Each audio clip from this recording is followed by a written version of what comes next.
see if my video is not there.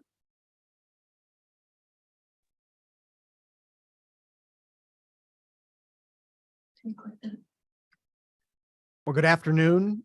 Thank you very much for joining us for this special live stream discussion. My name is Andrew Brown. I have the privilege of serving as Associate Vice President for Policy here at the Texas Public Policy Foundation. November is National Adoption Month, a time set aside to raise awareness about adoption, acknowledge the impact that adoption has in the lives of so many Americans. Our panel today aims to do just that by examining the state of adoption in Texas and discuss important issues affecting birth parents, adoptees, and adoptive families. In the United States, there are nearly 400,000 children in the foster care system during fiscal year 2021. 114,000 of these children are waiting to be adopted. Here in Texas, there were more than 45,000 children in the care of the state at the end of fiscal year 2021, with approximately 6,000 waiting to be adopted. And now these numbers represent just a fraction of the children in this country who are eligible for adoption, as the numbers do not take into account those who are placed privately outside of the government system. The National Council for Adoption estimates that there are just over 115,000 children that were adopted in the United States during fiscal year 2019. And that's, of course, is the last full year of data that we have prior to the COVID-19 pandemic.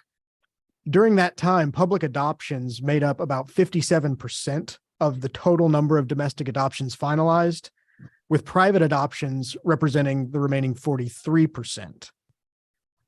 As a person of faith who has dedicated his career to the child welfare system, I'm guided by the command given in James 1:27 to care for orphans and widows. I'm honored to be joined today by three Texans who embrace this same commitment and who each have their own personal and unique experience with adoption.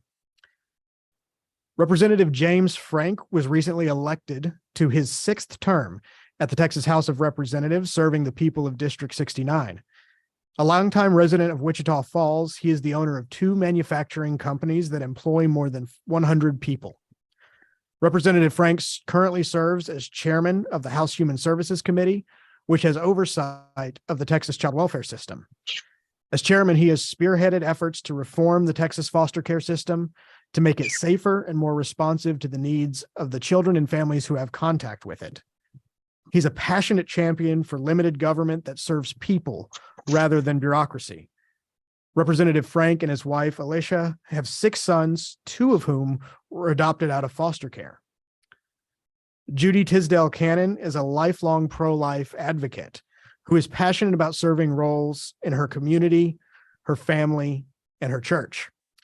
She graduated from the University of Texas at Austin with a bachelor's degree in history and government. Much of her life has been dedicated to the most important job of all, being a mother to her children. When her 4th child went off to college, Judy began working full-time as a birth mother caseworker and as the West Texas area coordinator for the Gladney Center for Adoption. She served in this role for over 10 years, traveling 25,000 miles each year, advocating for adoption and meeting with birth mothers, birth fathers, and adoptive families. She's also served as a master trainer with the National Council for Adoption. Judy was twice appointed to the Choose Life Advisory Committee, first by then Attorney General Greg Abbott, and later reappointed by current Attorney General Ken Paxton. She also serves on the Advisory Council at the Texas Public Policy Foundation's Right for Family campaign, the campaign which I have the privilege of overseeing, and I'm incredibly grateful to Judy for her wisdom and advocacy on behalf of the children of this state. Finally, Jared Blong is one of the founders of Octane Energy in Midland, Texas, and he serves as its president and CEO.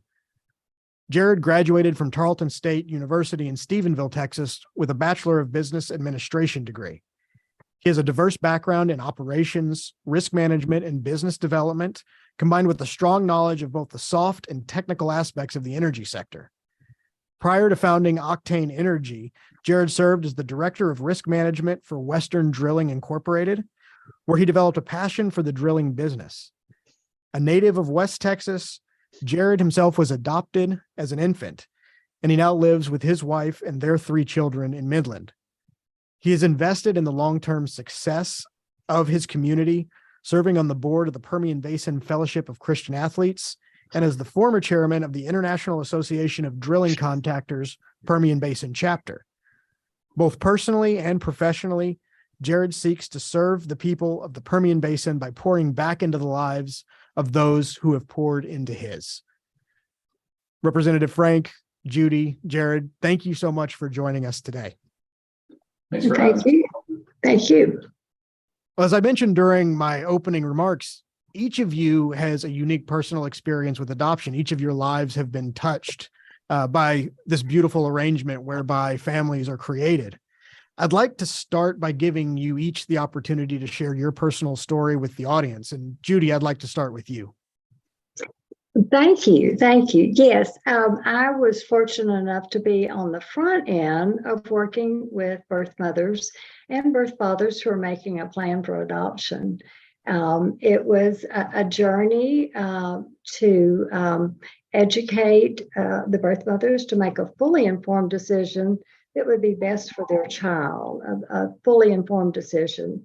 And studies and statistics show that a birth mother that is fully informed in the adoption process and makes this choice for the best interest of her child is more likely to try to go through the grief and loss and move on in her life to continue her life in a productive manner. So I was very fortunate to be able to work with lovely, heroic women making a plan for their child, making a parenting plan for their child. So I'm very passionate about educating the people and the society and everybody involved in the adoption process to understand this decision-making process and the beauty of it, and yet the process that they go through to make this difficult decision and do it for the child. So I've been very fortunate to have at-home experience as well as professional experience. And I'm very passionate about continuing this process to educate the people to help birth mothers know it is an option and adoptive parents to know and understand the option and to create the environment that's in the best interest for the child. Well, thank you for that incredible work that you've been doing. Representative Frank, I'd like to turn to you and your personal story.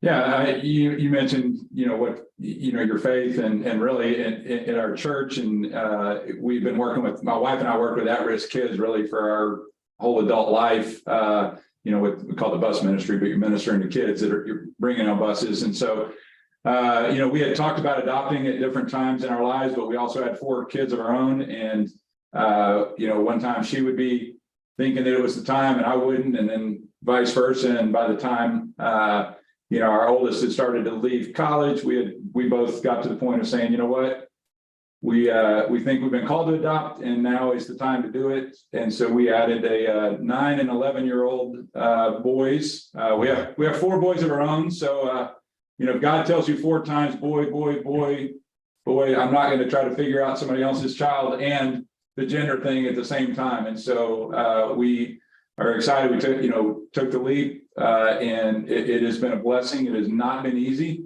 Getting them at 9 and 11, you end up, having to learn a lot, but it has been, I think there's been more growth in Alicia and I than there have been in Isaiah and Eli. Although there have been quite a bit there too, but it's been great for really my whole family. But I say, again, not easy, but it's been great.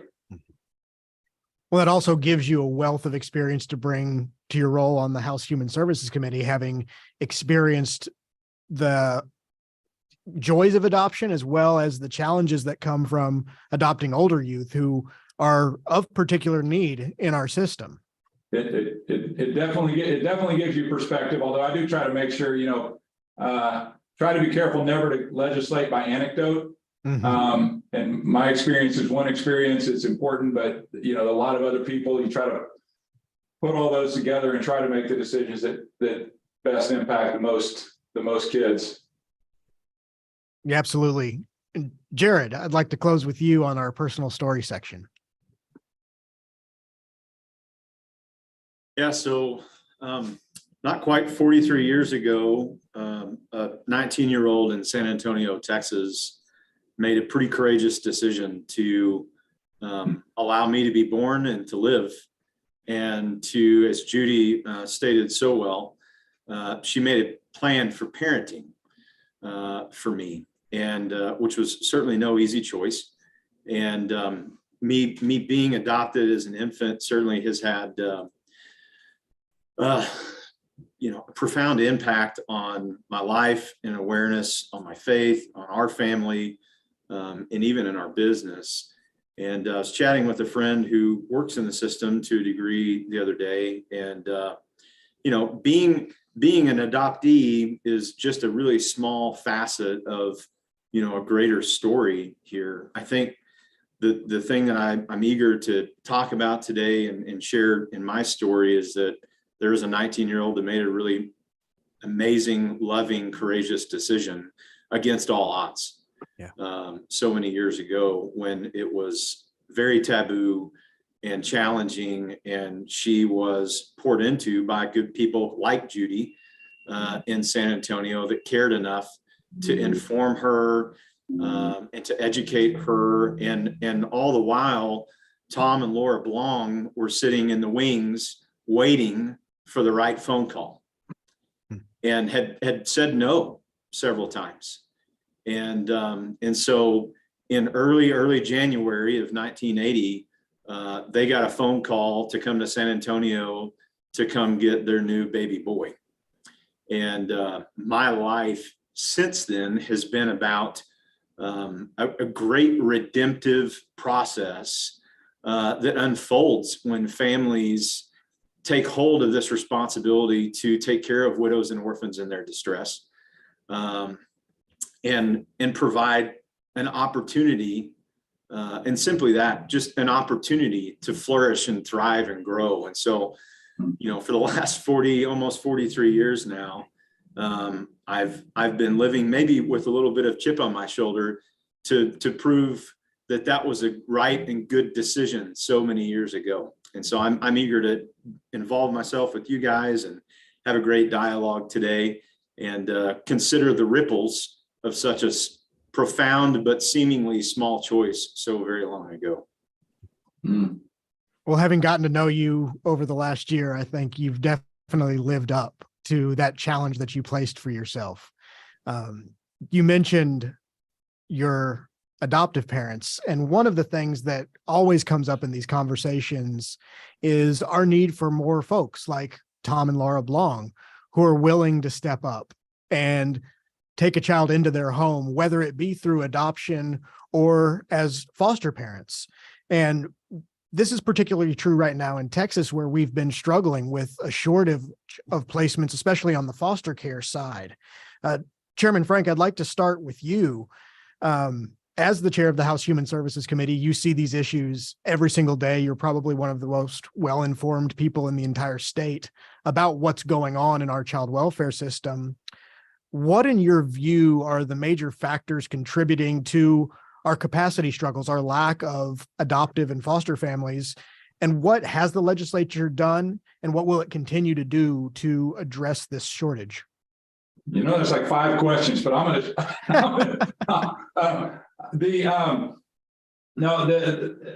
the capacity problem. Obviously, we've spent a tremendous amount of other people's money, of taxpayer money, trying to address the capacity problem. Ultimately, the capacity problem with foster care only happens when individuals like the Blongs, like Judy, step up and fill that capacity. I will say most of the capacity in the state, and honestly, then the state through the agency has to administer to that well and make it easier, which is certainly not easy to foster care. I will say most of the capacity problem at this point is really on the very high end, the acute, and really it's not even on the abused kids, it's on the kids that the parents can no longer manage, where they have relinquished parental control. And those are the kids that we really are having a real problem with, because there's very few families, including my own, that are set to take those kids. And so, that problem is being exacerbated by a federal judge that I think doesn't really think we ought to be maybe taking care of those kids, because really she makes it almost impossible to do that. But I think at the end of the day, it's a combination of a better run agency. Honestly, I think the judge has got to allow places that are taking care of at-risk kids.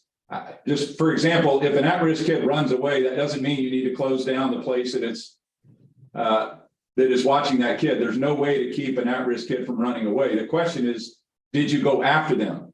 If you didn't go after them, then you should be in trouble. If you went after them, you can't keep a 14-year-old or 15-year-old from running away unless you put them in chains, which we are obviously not going to do. So it's a multifaceted approach. I think the nice thing is there are tons of people willing to at least adopt on the easier side, particularly on the lower end. But we just need more individuals like Judy and like the Blongs and others to step up. Jared, you and your wife were going through the process to become licensed to foster and adopt, but ultimately decided not to go through with completing that process. Tell us a little bit about what you experienced and why you ultimately decided not to move forward. Yeah, great question, Andrew. Part of the compulsion to even participate in the system is simply being a product of the adoption process. And we have a particular need in West Texas because of just really our geographic isolation, where there's a massive foster need and we're having to ship so many kids to other parts of the state and urban areas that, have got capacity to do this. So we were compelled to jump in. At the time we had two kids of our own and had been trying for a third with, not a lot of meaningful success, at least in those days. And so we said, well, okay, hey, maybe it's time for us to step into this space and initiate the process of becoming licensed and looking at foster to adopt, ultimately with adoption kind of, in downrange as our target. And as we began to go through that, I think what we really saw, and this has been, almost a decade ago now, so you'll have to kind of excuse some hindsight that I'm going to kind of lay into the conversation, but certainly at the time felt like, there was some misalignment with kind of how we run our home and what the expectations in the state were or were given. And I wouldn't say a drastic contrast, but the real challenge for us with young kids in our home at the time was, having to treat an adoptive or even a foster kid meaningfully different than our natural kids. And we thought that would create some pretty significant complications in our preference of parenting style. But ultimately, as we were going through that process, became pregnant. And so it kind of derailed the journey we were on. But it's certainly been something that with the folks in the community that we find ourselves in and the organizations that we're at least loosely affiliated with, not to mention the church community here in West Texas, feel compelled that at some point in time, that might be the right decision again, to engage back into the process, to advocate for kids' opportunity to thrive and flourish. And I think you've highlighted an important balance that the system needs to strike. On the one hand, what we hear from families like yours and others who have gone through the process is it's an incredibly difficult process. And there are a number of regulatory barriers that stand in the way of folks completing the process. So one of the things that we think about a lot here at the Texas Public Policy Foundation is, how do you lower some of those barriers that are preventing people from saying yes to becoming adoptive and foster families, while simultaneously ensuring that you have the right checks in place to protect children as our top priority and being laser focused on the safety of children, while allowing flexibility for families to be families and to organize their homes as they see fit for the best interest of their children. Judy, I want to turn to you and your experience of more than a decade of recruiting and training adoptive families. What are some of the biggest barriers that you saw during that time for families becoming licensed? Well, as the caseworker that did the supervisor visits, the home studies, the paperwork is extensive. I can't say enough admiration for adoptive parents that seek out and go through the process to complete that paperwork. They open their lives, they open their homes, and yet we do need that safeguard because you're placing a child in this home and you want to safeguard that. I would be very supportive of looking at all the paperwork and making sure that it is all necessary according to licensing requirements, because it's a painful journey for adoptive parents, and you have to be very sensitive to that. And yet I do believe that in educating adoptive parents about this is the process and this is what we can do, I think it helps them understand the purpose of the extensive paperwork. I think if you're going through an agency adoption or private adoption, there's expenses too. We need to help. I know we've had the tax credit, and we can do, the legislature, even they can do to help with these financial aspects. I know I did a few placements out of CPS, and that is a different structure as far as fees. But adoption agencies also are now able to help with placements from CPS. And so I think we need to encourage and let people know that that's also available. I think we need for society to understand this process, to appreciate it, to be supportive of it, to be supportive. Of course, I was on dealing with the birth mothers making this decision. If we can educate the society to see the benefits and to see the decision-making process that she's going through, I think that can help remove societal barriers that may say, oh, you don't, but you have to decide. Every placement, every adoption is unique. There's no two birth mothers alike. There's no two children. We do extensive social backgrounds for the children. Every decision is very unique to that particular birth parent and that particular situation. So we need to help educate the public that this is what we're doing in adoption, and be supportive and involved in this process because it is in the best interest of our children. So I would definitely encourage that. I will kind of segue into, I'm on the Choose Life Advisory Committee, and that's a very interesting, it was formed in 2011 by Senate Bill 257. And funds from this account, if you go buy a Choose Life license plate, which a lot of people don't know, the funds are collected and it is then spent through grant applications through the Office of Attorney General. If we could increase funding for programs like that to help the adoption process, I think that would help and remove barriers to people being supportive of this courageous decision. So those are some of my ideas. And I do think that we can educate more and be more involved in removing those barriers. That's a great point. And one of the themes that I heard come up in all of your comments is this idea of education and then expectations. I want to take a few minutes, especially for those who may be joining on our live stream today, who themselves are interested in potentially becoming an adoptive parent or a foster parent, to talk about the expectations and the realities of making this commitment. And Chairman Frank, I'd like to start with you. What are some things that you know now, being an adoptive father, that you wish you'd known when you initially signed up to go through the process? Yeah, I don't think I wish I'd have known anything in advance. Because you might have, I think that's dangerous actually to know in advance, and I just don't think we go do life that way. I think things I've learned, I guess, would be that stability matters a ton to kids. It's one of the problems I have with the way the foster care system, particularly when we remove, put back, that instability creates,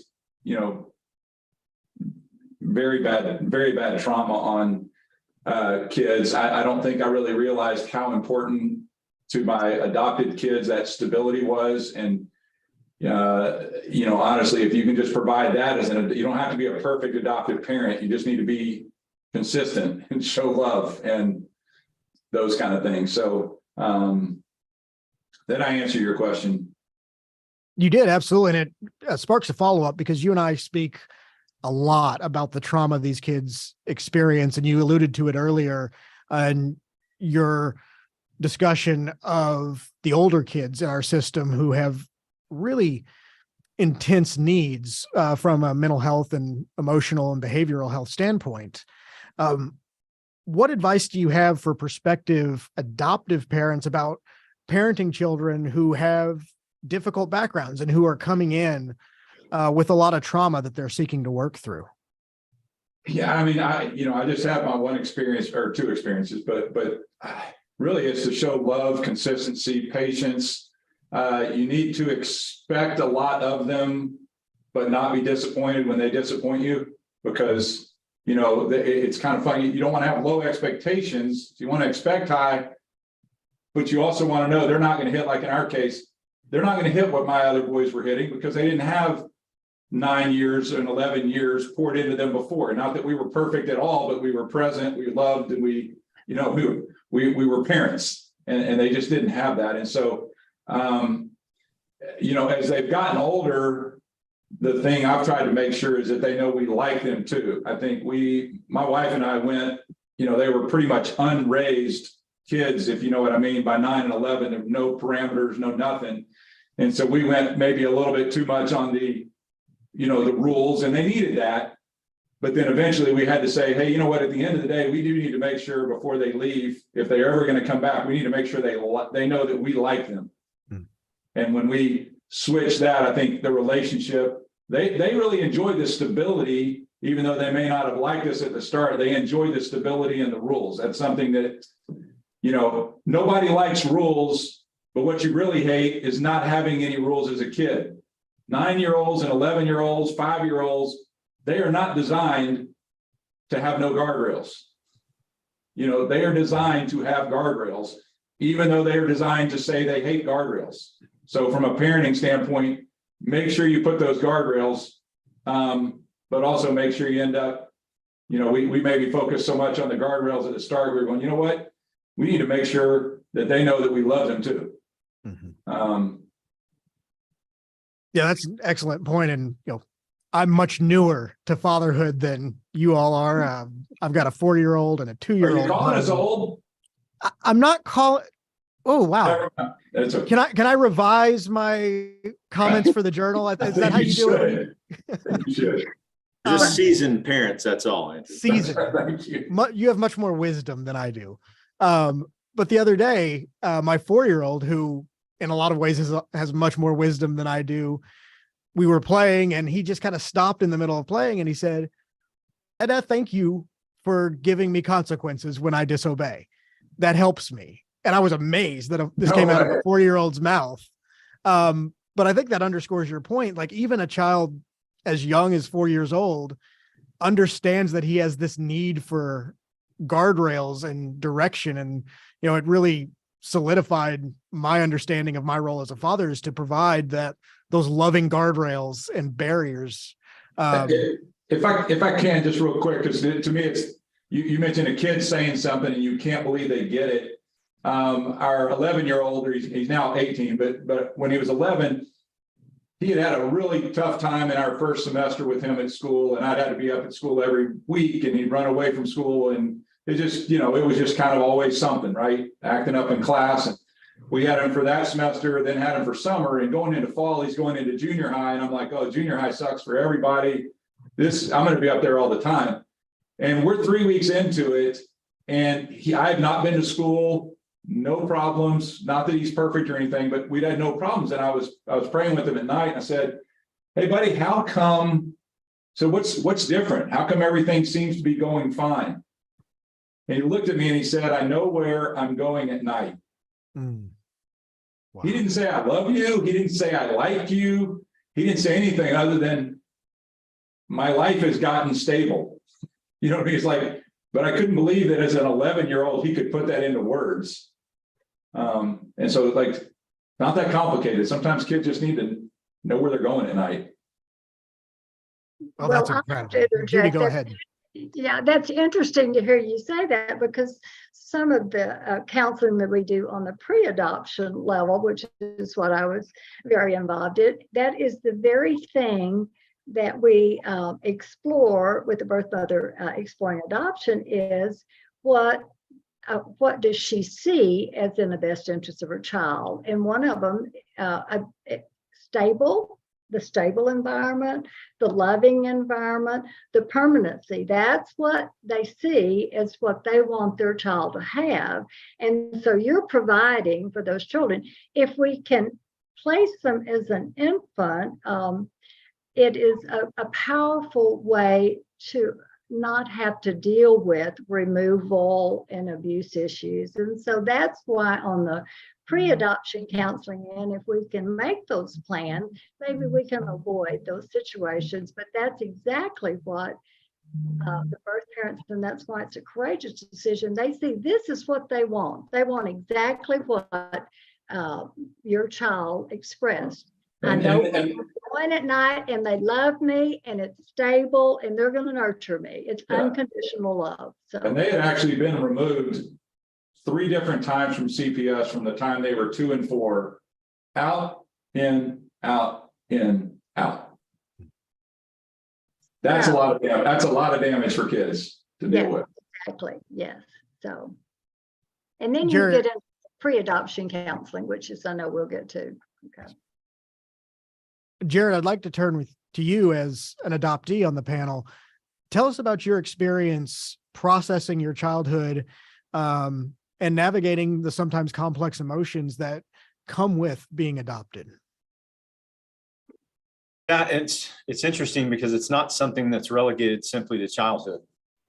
You know, as I grow older and life events happen, I can't help but consider not just simply a singular decision, but the thread of life that's gone on since that decision was made. And so, you know, and having success on the athletic field, or, you know, earning an Eagle Scout, or, you know, graduating from college, or starting a business, all of those life events, getting married, having kids, you continue to deal with that processing. And I frankly love rolling into December every year because it allows me to very soberly evaluate all of those implications as I turn another year older and consider, you know, 2,000 years ago, a little baby boy being born to another unwed teenage mother who very courageously, against all odds, had him. And everything in the world changed because of that decision. You know, I have the good fortune of having parents that were extraordinarily transparent and open about my adoption. And I have a younger sister, not a natural sister, but that's from the same agency. And so when I was almost 4, we adopted her. And, you know, I got to go in back, which was probably a colossally terrible decision, you know, 40 years ago, to let a 4-year-old carry a little baby girl out to meet her parents. But it gave me ownership in the family. And you know, as Providence has it, of all the grandkids and my mom's side of the family, I'm actually the one that resembled my mom's dad the most, especially as a baby. And people would run around and say, hey, is that Jess Turner's grandson? Probably because we were shaped similarly at the time. And I think, so there was a real sense of belonging that I recognize that a lot of kids don't have, especially kids that find themselves in the foster system. And as Chairman Frank was sharing, you know, when you in and out, that's the part that's missing. But there was never a question of my place of belonging in my childhood. And so that made being an adoptee much different. And especially from friends that I knew that were adopted, that maybe their parents sprung it on them some years later, that was their reality. And so I'm immensely grateful for that transparency and honesty that takes courage as a parent to be forthcoming with your kids about stuff that doesn't make sense to kids.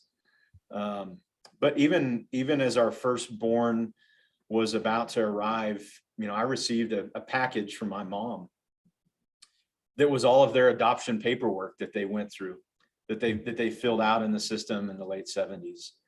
And ultimately there was a letter from my birth mom that had to be one of the hardest things in all of the world to write. But being able to read it and then ultimately share it for some years now, I'm trusting that again, her courageous love is bearing fruit 100-fold this many years down the road. And so I remember being frustrated some, but also I think just in the last several years, as I have a daughter that's, nearing college, and just thinking about the implications of age and time and season of life, knowing that the adoptee is just, again, as I stated at the early part of this conversation, is just one part. There's the birth mom, and there's the birth mom's family, and then there's the birth father, and all of the implications about their community and where they work and live and did life, that all deeply, deeply affect this entire process. And so what it's instructed me and what it's compelled me to do is invite people into grace in those spaces that make no sense to those that haven't been in the process. And even for those of us that have been in the process, as Chairman Frank said, you can't legislate anecdotally, and you can't create agencies anecdotally either. Each case is unique. Each mother is unique. She comes from a different place, a different culture. And so we've got to, especially in light of where we're headed, and I think we're going to go to this question here in a little bit, but especially with the impetus from the Supreme Court, it is all the more important for us as people in the Texan community to love these moms and, frankly, the birth fathers well. And as we do that, I think we'll see the system transform for the better, and eager to talk more about that as we finish up today. Yeah, and before we dive into that very important discussion of the experience of birth parents, as well as what does the future of adoption look like in the wake of the Dobbs decision, one quick follow-up with you, Jared. Part of the inspiration for this panel actually came from a conversation you and I had at a social gathering that Judy and her husband so graciously hosted at their home in Midland several months ago. And you told me that you have some paperwork that's been on your desk for a long time. And that paperwork would give you access to a lot more information about your birth, your original birth certificate, your adoption records. And it's been sitting there for a while, and you've gone back and forth on whether or not you wanted to file that paperwork. Tell us a little bit more about that experience and where your mind's at in terms of wanting to get more information about where you came from. Yeah. So, it's a pretty revealing, vulnerable thing to admit to someone that you've had a document on your desk for almost a decade. A number of years ago, we were working with an organization called Brave Love, and one of the benefactors of that organization really just kind of challenged me, like, "Hey, man, have you tracked the story down? Have you thought about it?" And I'm a product of an agency that used to be called the Methodist Mission Home in San Antonio, which is now called Providence Place, and a lovely place which has an amazing story unto itself. That hopefully will get to be shared someday in the future. But the biggest challenge really for me is two parts. One, I've got to convince a judge in Bexar County to unseal those documents. And those documents were sealed on purpose. And for me to recklessly run into that, thinking that I'm owed something, I think is uncompassionate and inhumane, frankly. And that's my perspective, and I hold that probably alone. My family certainly doesn't hold that perspective.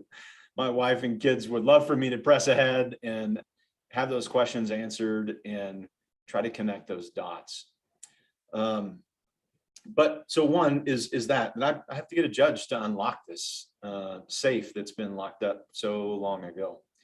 And then two is that it's pretty convenient for me, and I say that with great sense of sarcasm, to strap on a parachute and in discovering this information and try to, descend into someone's life that I have no context or appreciation for what's happened for the last 43 years.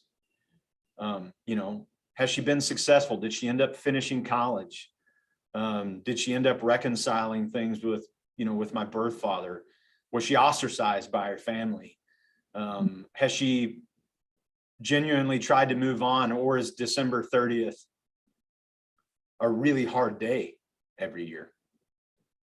And maybe it's all of those things. And I don't know that. And so I think part of this compassionate thing that we have to come to the table with here is we understand that this is the most raw part of a human that is being exposed as we contemplate policy and agency enactment and engagement and community empowerment around this issue. Is there's real lives.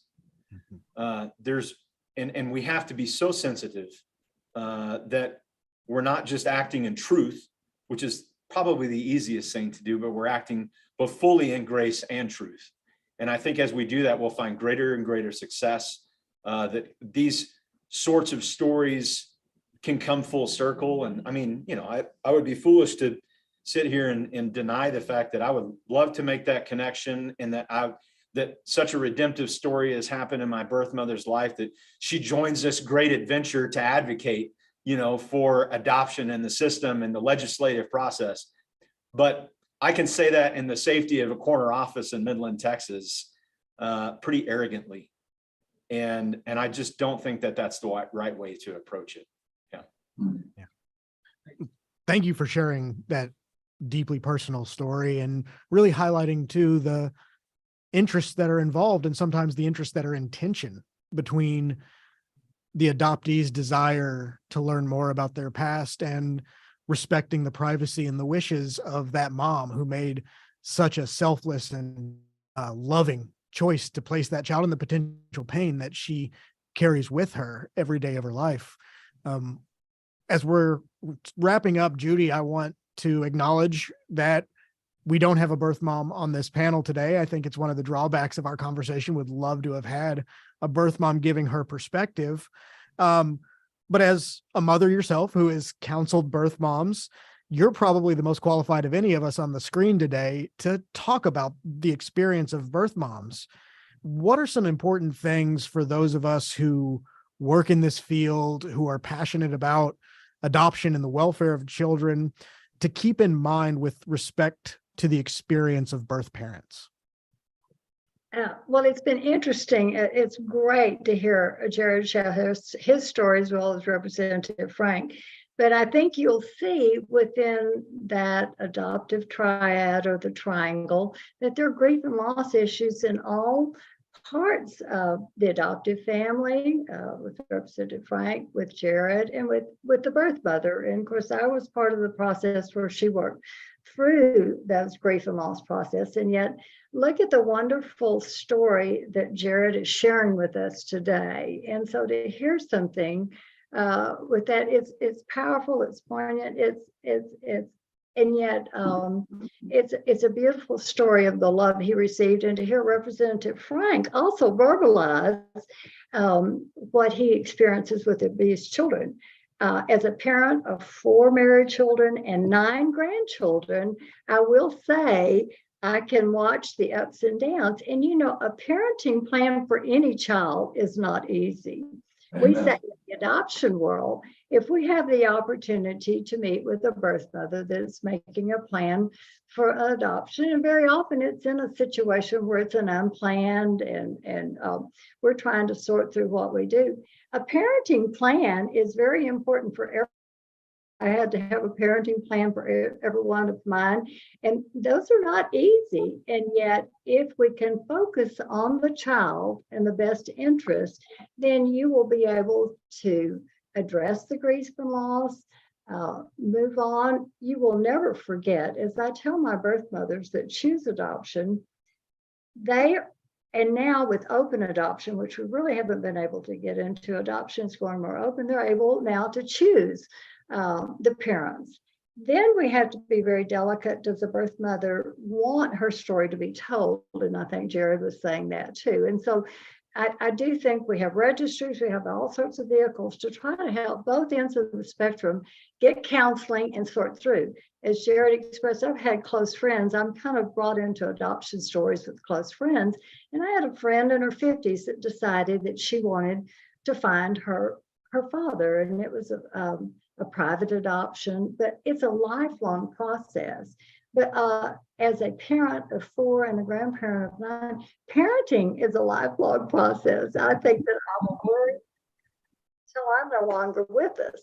And I've been blessed to have those challenges. But I do think if we can provide education, more tools, more counseling tools. I said pre-adoption, there's post-adoption counseling. A loving, structured, supportive environment, as Representative Frank said, that's what a parent wants for their child. A birth parent wants it, a biological want that structure. How can we support the families in giving that to them? How can we support more foster families to give that to the children in our system? How can we educate women to understand these are the choices that they can make for their child to better? How can we do that? I think educate, get the word out, get the legislature to help you, dig down deep, just like I can't say enough for Andrew Brown and his knowledge and his expertise, and putting it out on the table, and let's do what's best for the child. So that's my recommendation. Let's continue to educate and get the resources to the parents in the foster care to provide the environment, and if they need help, to get professional help. That would be my recommendation. I strongly am very passionate about that. Well, thank you for that. And as we close, during our conversation, I've been getting questions from the audience popping up on a little screen just off camera.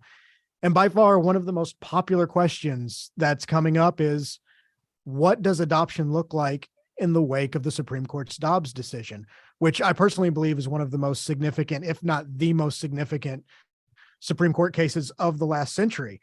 And since the Dobbs decision came down over the summer, there have been no shortage of opinions about what it means. But one thing I think we can all agree is clear, that there will be untold thousands of children who will be born instead of aborted. I think that's a great thing for our country, but it also means that the way that we serve families changes. And we need to take a look at how can Texas better serve families, whether those families choose to place their child by adoption or choose to parent that child. And so before we close, I want to ask each of you, how can this state better serve families in the wake of the Dobbs decision? Let me take a shot first, I guess, maybe since I'm in the legislature. We will, I'm certain, spend much more money on some government programs that will help some adoption, making it easier to adopt. I'm betting there'll be some subsidies for adoption, that kind of thing will happen. But let's also be real clear that government programs are not going to substitute for personal involvement at the local level with the individual. Everybody wants to fix the system. Nobody wants to do anything individually. Every kid in foster care, 99.9% of kids in foster care are there because you had adults that made almost always irresponsible, selfish decisions in foster care. And those kids are not going to be made whole until somebody on the other side picks them up and makes that responsible decision on the other side. That happens at the individual level. The state, at best, can be a do no harm facilitator, but states cannot and programs cannot raise kids. They just can't. And so it requires individuals. It requires individuals like are listening to this, to step up in there. And it doesn't mean you have to adopt, but it means that you have to get involved at the local level with the individuals, with the mothers, with the kids. And yes, the government is going to provide programs, but sometimes that's a big cop out for anybody to go, oh, the government's got that, I don't need to do anything. It requires people.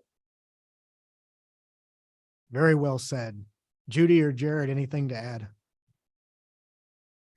Oh, I think he phrased it beautifully. And I do think we, on a local level, remember it's a child by child basis. Every child is unique. Every child is special. Every decision is made.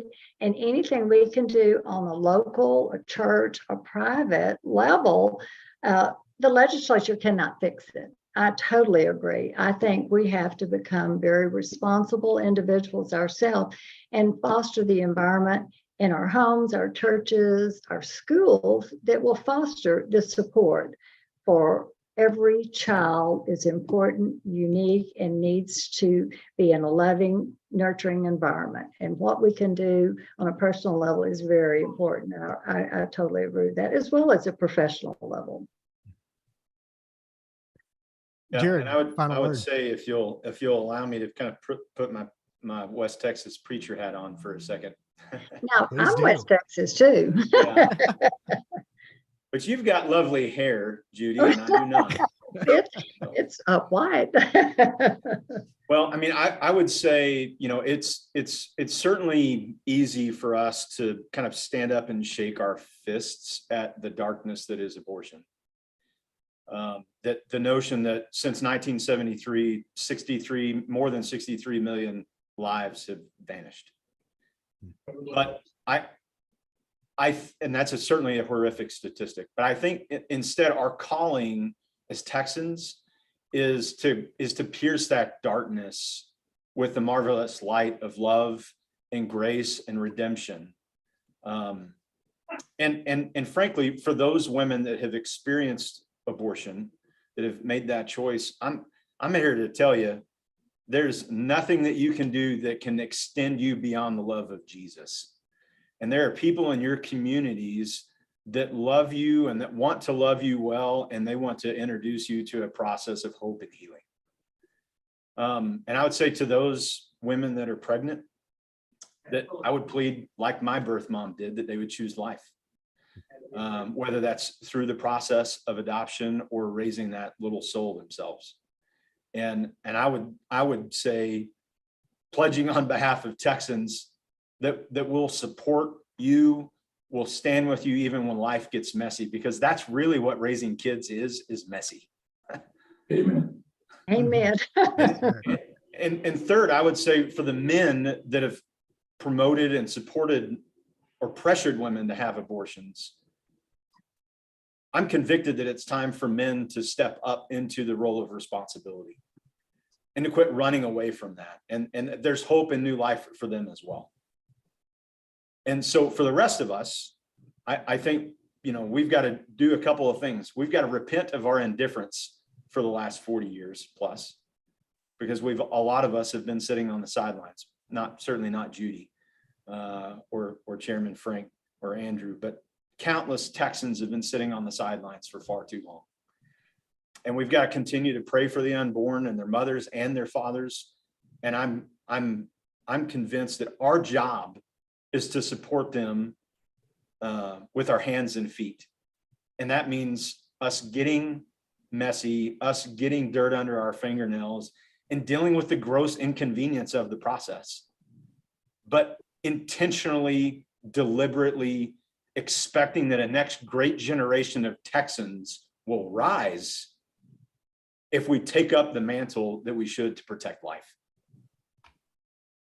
Well, that is a beautiful way to close our time together today. Judy, Chairman Frank, Jared, thank you so much for being part of this panel, but more importantly, for your service to the children and families of this state. To our audience, thank you very much for tuning in. If you would like to learn more about any of the topics that we've discussed today, or to connect with the Texas Public Policy Foundation, you can visit our website, www.texaspolicy.com. Thank you very much for joining us. Have a wonderful afternoon.